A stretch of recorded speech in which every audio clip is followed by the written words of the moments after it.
In 1942, the Arctic Ocean was more than a place of freezing water and floating ice.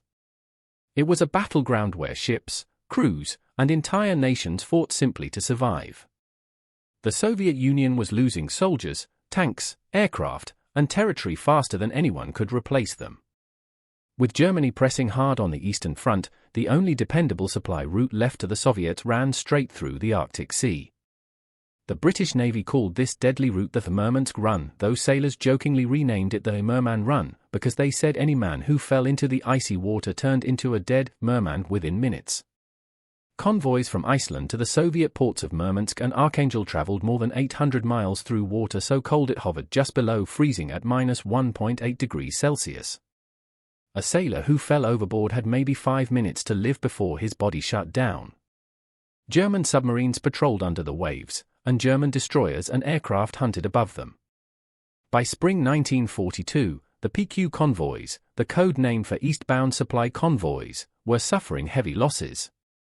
PQ-12 lost 1 ship. PQ-13 lost 5. Later, PQ-17 would lose 24 out of 36 in one terrible week. Every ship risked becoming a coffin. At the end of April 1942, 2 convoys mattered most, PQ-14 heading east with supplies, and QP-11 heading west with empty ships returning home. Escorting QP-11 was the British cruiser HMS Edinburgh. Edinburgh was no ordinary escort. This time she carried something far more valuable than ammunition or troops. She carried Soviet gold, real gold bars, hundreds of them, sent to Britain as payment for Allied equipment. The Soviets could not pay with their own currency because nobody trusted it. But gold was trusted everywhere. This gold had been mined in Siberia, stamped into bars, and packed into wooden crates under armed guards. It was placed aboard HMS Edinburgh because merchant ships were too easy to sink. There were 465 gold bars in total. Each weighed about 27 pounds. In 1942, the bars were worth nearly £5 million sterling.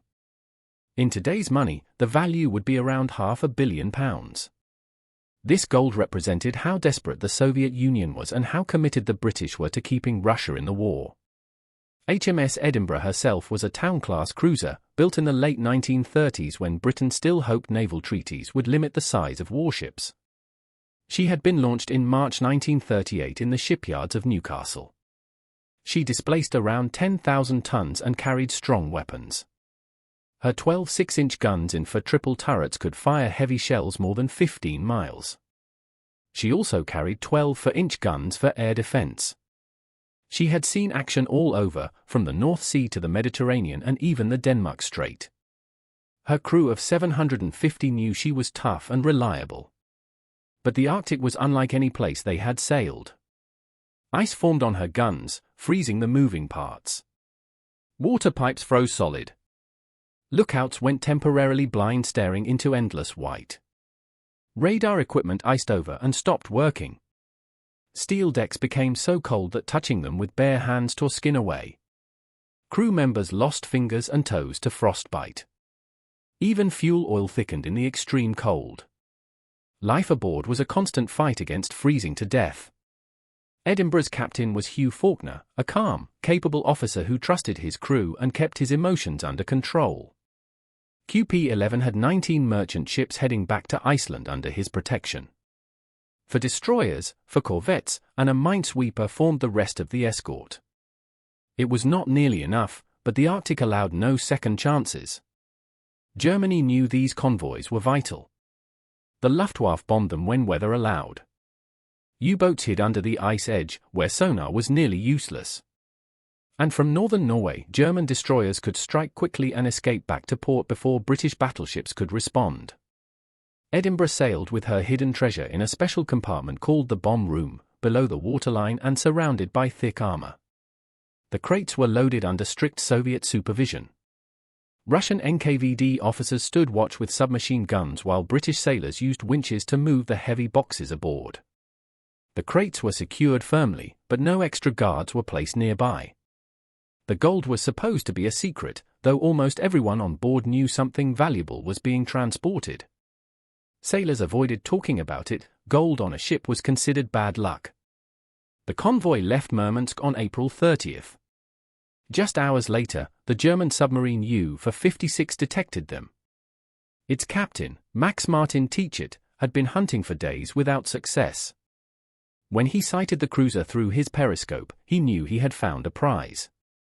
At 2:20 in the afternoon, he launched for electric torpedoes. 3 missed.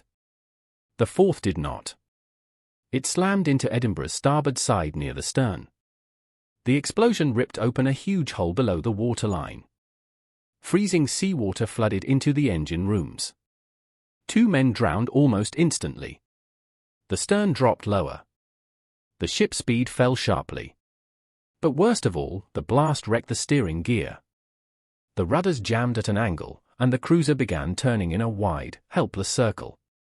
Damage control teams fought the flooding, but nothing could stop the inflow completely. The ship's escorting destroyers stayed close, trying to protect her.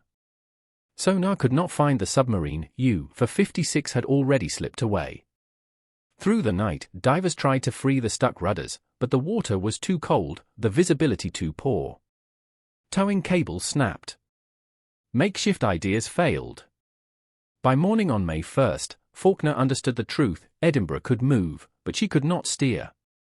Towing her to safety would be slow and dangerous.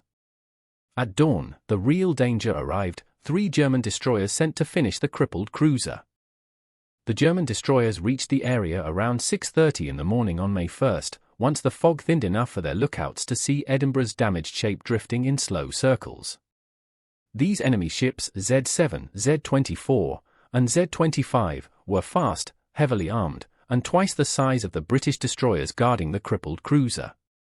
Their commander, Captain Alfred Schulze Hinrichs, had clear orders: sink the British cruiser and return before the Royal Navy could send larger ships to help. Edinburgh's crew had spent the night fighting the flooding and trying to fix the steering, but everyone knew the ship was barely holding together. The cold made every task 10 times harder. Men tried cutting free the jammed rudders underwater, but the freezing darkness forced divers to retreat after only minutes. Tow lines kept snapping under the strain. At last, just before dawn, Captain Forner accepted that Edinburgh could not be saved in battle. She might be able to limp back to Murmansk at a crawl, towed stern first, but only if the weather stayed calm and no enemy appeared. Now the enemy had arrived. When the German ships came into range, Edinburgh's radar picked them up. Alarm bells echoed through the ship, though most of the crew had never fully left their action station since the previous day. Forner understood his situation clearly: the Germans were faster, more maneuverable, and came in superior numbers. Edinburgh could not escape or outflank them. All she had left were her big guns, and those guns still worked. The British destroyers Foresight and Forester bravely placed themselves between Edinburgh and the incoming threat, trying to shield their cruiser even though they were much smaller and lighter. HMS Bulldog stayed next to Edinburgh, ready to take on wounded men or survivors if the worst happened. At around 7,000 yards, Edinburgh fired the first salvo of the battle. Her forward turret sent heavy 6-inch shells roaring into the sky. The first shots fell short, but the second were close enough to throw water onto the deck of Z-24. The third salvo hit the German ship directly. One shell smashed into Z-24's forward structure, killing several men and starting a fire. Another shell tore into her side, flooding a fuel tank. Z-24 slowed and had to fall back. For a moment it seemed Edinburgh might fight off the entire attack. But the Germans regrouped and changed tactics. Instead of attacking together, they split up. Z7 was ordered to approach from behind, where Edinburgh's damaged steering made it harder for her guns to aim. Z24 and Z25 attacked from the port side. The plan was simple: hit the British cruiser from several angles at once so she could not defend every direction. Forner had no choice but to divide his fire. Half of Edinburgh's big guns aimed at the ship coming from the rear. The others faced the 2 destroyers on the port side. The smaller 4-inch guns fired as quickly as they could, but their shells fell short or splashed harmlessly. The Arctic wind carried smoke, freezing spray, and fragments of steel across the water. Z7 closed to only 6,000 yards and fired rapidly. German shells punched holes in Edinburgh's upper works. One hit tore through the after funnel. Another destroyed one of the 4-inch gun mounts and killed its crew instantly. Smoke poured into the boiler rooms, slowing repairs and choking engineers. Even so, Edinburgh kept firing. A 6-inch shell hit Z7's forward gun and disabled it. Another struck her hull, causing serious flooding. Z7 was forced to retreat, but the other German destroyers pressed on. Z24 and Z25 circled like wolves, firing constantly and closing the distance. Edinburgh was still trapped in her slow circle, helpless to maneuver. The British destroyers Foresight and Forester made daring attacks, trying to disrupt the German approach. They charged forward, firing their smaller guns as fast as the crews could load them. They did little real damage, but their bravery bought Edinburgh precious minutes. Then a 4th German destroyer arrived, Herman Showman. She had been delayed earlier but now entered the fight at full speed. Her captain, Heinrich Vorkorf, studied Edinburgh's movements and immediately realized the crippled cruiser was circling at a predictable rate. That meant he could position his ship where Edinburgh would eventually move. He maneuvered carefully, holding a place roughly 4,000 yards to the cruiser's port side. At around 10:15 in the morning, Herman Showman fired 8 torpedoes in a calculated spread, each one leaving a white, foamy wake across the grey Arctic water. Edinburgh's lookout saw them coming too late to dodge. Her rudders were jammed, and no engine order could change her direction fast enough to avoid the danger. 6 torpedoes missed, either passing ahead or behind. One ran deep and passed beneath her. But the 8th struck Edinburgh on her port side near the bow. The explosion tore open a huge section of the hull. Water rushed inside with incredible force, flooding entire compartments almost instantly. The forward magazine filled with icy water. The bow began to sink, dragging the front of the ship down at a steep angle. The entire ship groaned and shuddered. Steel bulkheads bent under pressure. The forward deck dipped under the waves. Forner saw immediately that the cruiser could not survive. No pump or repair crew could possibly fight this amount of flooding. His duty shifted to one final goal: save as many men as possible. He gave the order to abandon ship, a decision no captain ever wants to make. The crew began preparing flotation rafts and moving the wounded. Some men, trapped in forward sections as water poured in, had no choice but to jump into the freezing sea. The shock of the cold water killed some instantly. Others fought for a few minutes before their limbs went numb. The British destroyers rushed in, pulling survivors from the water with nets, ropes, and bare hands. But time was short. A man floating in those waters had only minutes before unconsciousness. Even rescued sailors often died later because their bodies had cooled too much to recover. As his crew escaped, Captain Forner stayed aboard long enough to make sure all classified materials were destroyed. Code books were thrown overboard inside weighted bags. Cipher machines were smashed. Charts were burned. Only when the bridge deck began to flood did Forner leave, jumping into the water and being hauled aboard a rescue ship. With almost everyone off, scuttling charges set earlier blew open more of the hull, ensuring Edinburgh would sink completely and could never be taken by the enemy. She rolled to port, paused as if unwilling to die, and then slid under the surface, disappearing into the cold darkness. HMS Edinburgh slipped beneath the Arctic waves at 11:20 that morning. Her stern pointed upward as the bow dragged the ship down into the deep. The sea swallowed her quickly, leaving only scattered debris on the surface and hundreds of rescued sailors crowded onto the British destroyers. The cold air burned their skin, but it was still better than the deadly water they had escaped only minutes before. Many stood silently, watching the place where their ship had disappeared. They were alive, but they had lost friends, their home at sea, and a proud warship that had fought until the very end. Beneath the surface, Edinburgh came to rest on the seabed about 800 feet below. It was a depth far beyond what any diver in 1942 could reach. The intense cold preserved the wreck surprisingly well. The hull lay on its starboard side with a slight tilt. The forward section was badly damaged from the torpedo, and the rear was crushed where the first torpedo had hit. But deep inside, down in the bomb room, the gold remained exactly where it had been placed, 93 wooden crates containing 465 gold bars. The crates themselves would eventually rot away, but the gold would stay untouched for decades. The Royal Navy recorded the ship's final position carefully before leaving the area. The coordinates were entered into secret files that only a few officials were allowed to see. They knew the gold was still down there, but recovering it would require technology that did not exist yet. During wartime, the British government had much bigger problems than retrieving treasure from the ocean floor. Ships were sinking daily. Supplies were desperately needed. The gold was important, but not important enough to risk more lives or waste resources that were needed for the war effort. So the matter was simply filed away and left for the future. The battle that destroyed Edinburgh was only part of a larger struggle. Convoy QP-11, the group she had been protecting, continued its journey west toward Iceland. 3 of the merchant ships were lost to air attacks on the way, but the rest made it safely. By the brutal standards of the Arctic convoys, this was considered a success. Many convoys suffered far worse. Both sides understood the danger. German submarines and aircraft were everywhere.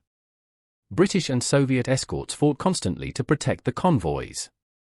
Sailors faced cold, exhaustion, and sudden death every hour. The German destroyer Herman Showman, the ship responsible for the final torpedo that doomed Edinburgh, did not escape either. During the battle, Edinburgh's 6-inch guns had hit her hard. The damage was severe. Fires burned in several compartments. Flooding had begun.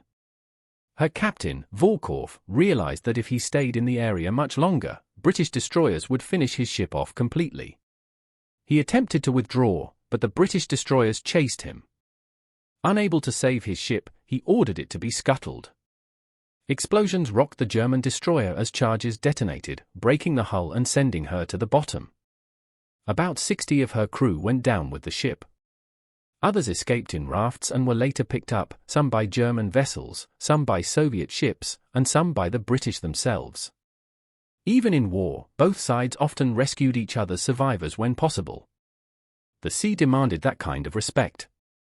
On the British destroyers, the rescued men of Edinburgh tried to warm themselves with blankets, tea, and dry clothes. Medical teams worked constantly on the hypothermia cases. Many sailors had stopped shivering, a dangerous sign that the body was shutting down. Some died even after rescue, their hearts unable to recover from the cold shock. In official reports, their deaths were often listed as drowning, though everyone knew the real cause was the freezing water. By the end, 57 of the men pulled from the sea died after rescue. Their crewmates mourned them quietly. No one spoke loudly on the destroyers that night. The survivors were eventually landed at Murmansk before being transported back to Britain. For many, the loss of Edinburgh felt personal. Warships often became like floating towns, with sailors forming strong bonds. Losing the ship felt like losing part of themselves. They spoke about the battle for years afterward, remembering friends who had not returned and moments where luck had saved their own lives. Some never forgot the sight of the torpedo wake racing toward the cruiser or the feeling of the icy water closing around them. Back in Britain, Admiralty officials reviewed the reports and considered what to do about the lost gold. They confirmed that all the bars had gone down with the ship. They also confirmed that the location was known and accurate. But because the sea was too deep and technology too limited, they simply sealed the files. The gold was listed as property of the British government until it could someday be recovered. No one expected that effort to begin anytime soon. The world was still fighting for survival, and the war had far more urgent demands. Years passed. After the war, attention remained elsewhere, on rebuilding Europe, dealing with shortages, and handling political tensions with the Soviet Union. Deep-sea salvage remained too dangerous and too expensive. The wreck of HMS Edinburgh lay untouched on the seabed, slowly gathering silt and sea life. The gold stayed where it had been stored in 1942, silent and untouched in the cold darkness. It took nearly 40 years before anyone attempted to recover it. By the 1980s, deep-sea technology had advanced dramatically. Remotely operated vehicles, ROVs, with cameras could explore deep wrecks. New diving systems allowed divers to work at far greater depths by using special gas mixtures and pressurized chambers. Salvage companies in Britain and Norway realized that if they could locate Edinburgh, they might be able to recover the valuable cargo. They approached the British government, which still legally owned the gold. A deal was arranged: if the companies recovered the gold, they would receive a percentage of its value as payment. The rest would go to the British government, and a portion would be returned to the Soviet Union, which by then was undergoing major political reforms. In September 1981, the salvage ship Stefaniterm positioned itself over the wreck's recorded location. Sonar confirmed the ship's presence. Soon, an ROV descended into the deep. As its camera light swept across the wreck, the shape of Edinburgh appeared, broken but recognizable. The divers prepared to descend. The salvage operation on HMS Edinburgh was something no one in 1942 could have imagined. The divers who went down in 1981 were equipped with advanced suits, breathing gas mixtures, and tools that allowed them to work at depths that once meant certain death. They used a diving bell that carried them from the surface ship down nearly 800 feet to the wreck. Inside the bell, the air pressure matched the depth, preventing their bodies from collapsing under the force of the deep ocean. They breathed helium-oxygen mixtures, which kept their heads clear and prevented nitrogen from building up in their blood. When they spoke, the helium made their voices sound high and strange, almost like cartoon characters. Working at such depths was incredibly dangerous. The pressure could crush steel if it weakened. A single equipment failure could be fatal. And the cold at the bottom of the Arctic Ocean was so intense that even thick protective suits could not block it completely. Divers were allowed to work only a few hours before they had to return to the diving bell. Once back inside, the long process of decompression began. They stayed in special chambers aboard the salvage ship for days at a time so the pressure in their bodies could safely return to normal. Without careful decompression, nitrogen bubbles would form in their blood and cause paralysis, brain damage, or death. When the divers first reached Edinburgh, they examined the hull closely. Much of the ship was still intact, thanks to the cold water preserving it. They found the scars of the battle, the torn bow where the torpedo had struck, the smashed stern, and the broken structures caused by the scuttling charges. The entire wreck was covered in silt, but the bomb room, where the gold had been stored, remained enclosed deep inside the hull. Their task was to cut through the cruiser's steel plating and reach the compartment without causing collapses or getting trapped. Using hydraulic cutters, thermal lances, and underwater drills, the divers began slicing through the hull. Each cut had to be done slowly, under terrible conditions. The Arctic water was pitch black, so the divers relied on lights attached to their suits or the ROVs floating nearby. Visibility was often no more than a few feet. They worked in shifts around the clock, with one team going down while another decompressed. Finally, after days of effort, they reached the bomb room. The wooden crates had long since rotted away, but the gold bars were still stacked together in neat rows. The bars were covered in silt and sea growth but had not corroded. Gold does not rust or break down, no matter how long it stays underwater. Seeing the bars for the first time in nearly 40 years was like stepping into a frozen moment from 1942. The salvage team began lifting the bars to the surface. They loaded the gold into sturdy metal baskets. ROVs guided the baskets slowly upward, and cranes on the salvage ship hauled them aboard. Each basket was carefully counted and documented. There was no room for mistakes. Every bar had markings that showed its Soviet origin, refinery stamps, serial numbers, and the year it had been cast. The divers brought up 431 bars during the 1981 operation. The gold shone brightly under the ship's lights, a strange sight after so many decades in darkness. The team suspected there were more bars still inside the wreck but unreachable during that first mission. Instead of risking the divers further, the salvage companies returned in 1986 with improved equipment. They made new cuts and explored deeper parts of the wreck. This second operation recovered the final 34 bars, bringing the total to 465, exactly the number listed in the wartime manifest. Every bar that went down with Edinburgh in 1942 had been recovered. The value of the gold in the 1980s was far higher than it had been during the war. The British government received its share, the salvage companies earned their contracted percentage, and the Soviet Union, now under Mikhail Gorbachev and moving toward major political change, accepted its portion as well. Newspapers around the world reported the successful recovery, adding a modern chapter to a dramatic wartime story. For many of the men who had served on Edinburgh, hearing about the recovery brought back memories of the battle. Some were glad the gold had been saved, but others felt it meant little compared to the lives lost. The ship had been more than a carrier of treasure. It had been a fighting vessel, a home, and a symbol of courage in one of the harshest environments on Earth. The story of Edinburgh and the gold became a reminder of the brutal reality of the Arctic convoys. Those supply routes were some of the deadliest of the war. Sailors endured cold so fierce it killed within minutes, storms that destroyed ships, and constant attacks from submarines, aircraft, and enemy surface forces. Yet the convoys sailed again and again because the supplies they carried were vital to keeping the Soviet Union in the war. Without that support, Germany might have won on the Eastern Front. The gold Edinburgh carried was simply one small part of a huge strategic effort that helped determine the outcome of World War II. When the salvage work was finished, the divers sealed the cuts they had made in the hull as best they could. They left the wreck where it lay, deep in the Arctic darkness. Edinburgh remains there today, resting quietly on the seabed. Her guns, her steel, and her empty bomb room all stand as evidence of a ship that fought until she could no longer stay afloat. The men who served on her are now gone or old, but their memories, and the story of their ship, survive. The wreck is considered a war grave, a place where sailors died and should be treated with respect. No further salvage is allowed without government permission. The recovery of the gold solved a mystery that had lasted nearly 40 years, but the deeper meaning of the story lies not in the treasure but in the sacrifice. Edinburgh's final battle showed the strength of a ship and its crew facing impossible odds.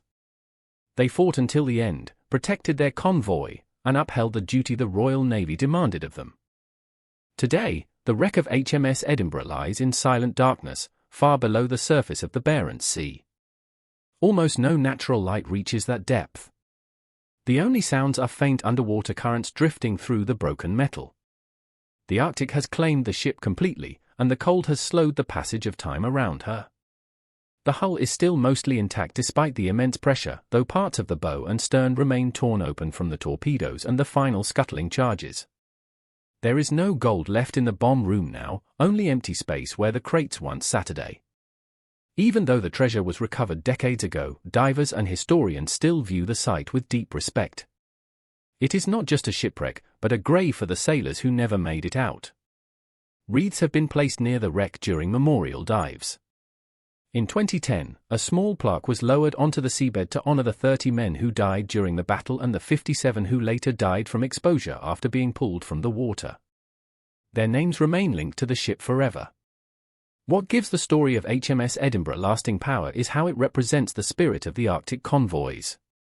For those who served in them, there was no glory or glamour, only endless cold, fear, and struggle. Crews had to chip ice off the decks constantly to stop ships from becoming top-heavy and capsizing. Frostbite could take a man's hands or feet within minutes if he worked without proper gloves. Enemy submarines could attack at any moment. Aircraft swooped in at low altitude to drop bombs, sometimes flying so close that sailors could see the faces of the pilots. Yet the convoys still sailed, because the war depended on them. The supplies they carried, tanks, aircraft, trucks, food, and ammunition, kept the Soviet Union alive during the critical years of the war. Many historians believe the Eastern Front would have collapsed without this aid. Germany's advance might have succeeded, and the war might have taken a very different path. The Arctic convoys were small in number compared to the huge battles fought elsewhere, but their impact was enormous. They were the lifeline between the Western Allies and the Soviet Union. HMS Edinburgh's final mission, carrying the gold, was symbolic of that connection. The gold itself was payment from one ally to another, a sign of trust and cooperation. It was also a desperate gesture from a nation fighting for survival. Even though the gold played a financial role, its true significance came from the cooperation it represented. The British risked ships, sailors, and lives to transport it. The Soviets trusted the British to protect it. And after the war, when the gold was recovered, both countries shared it again, this time under much calmer circumstances. The men who served on Edinburgh remembered the convoy system with mixed emotions. Some felt pride in having taken part in what Winston Churchill called the worst journey in the world. Others remembered only the fear, the constant knowledge that a torpedo or a bomb could end dozens of lives in seconds. They remembered the sound of ice cracking against the hull, the sight of frozen spray coating the ship, and the bitter wind that never stopped blowing. They remembered watching friends fall into the water and disappear under the waves.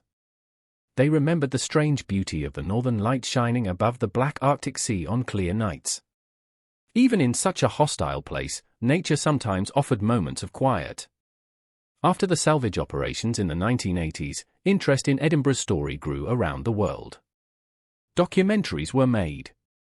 Newspapers published dramatic accounts of the battle and the recovery of the gold. Museums displayed photographs, maps, and several of the recovered gold bars, though most were immediately melted down and turned into standard bullion for government reserves. The tale had everything: war, danger, sacrifice, and a hidden treasure lying in the deep. But for the descendants of the crew, the real treasure was not the gold. It was the recognition of what their fathers and grandfathers had done. Many former sailors were finally able to share their memories publicly. Some had stayed silent for years because the trauma was too great. Others had assumed no one would be interested. When the story resurfaced, families learned details about the battle that survivors had never described aloud. The renewed attention brought long overdue respect to a group of men who had quietly carried out one of the toughest duties of the Second World War. The salvage divers also became part of the Edinburgh legend. Their work was dangerous, exhausting, and highly technical. One diver later said that descending to the ship felt like visiting another world, a world frozen in time. He remembered brushing away silt from the gold bars and feeling the incredible weight of one in his hands. He knew he was holding an object that had traveled across nations, survived a battle, rested in darkness for decades, and now returned to the light. The British government eventually declared the wreck a protected site.